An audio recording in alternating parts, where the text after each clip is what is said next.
What was exciting about going to see the Titanic in that?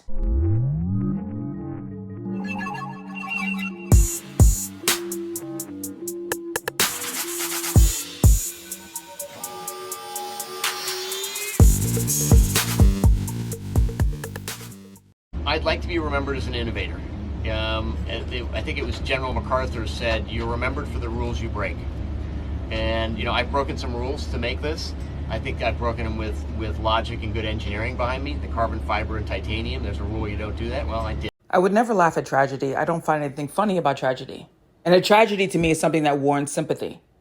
And so I think this particular situation definitely warrants sympathy. But it doesn't mean that it doesn't warrant curiosity. Because here's a couple things that I'm just a little confused about.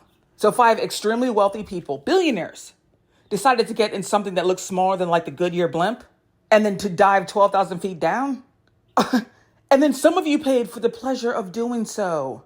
Like, I'm just confused. Like, I could totally understand if it was like a luxury submarine, right? You pay $250,000.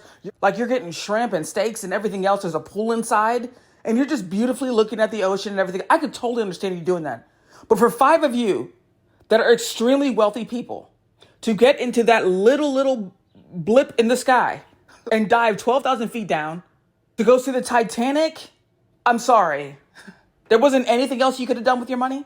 Like, what was exciting about going to see the Titanic in that? Like, you were bored.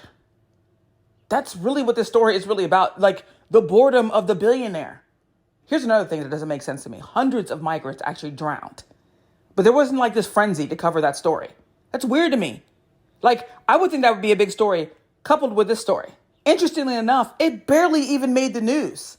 What the mainstream media and everyone else told you in this particular story, the contrast between these two things, is that billionaires' lives matter far more than even hundreds of people.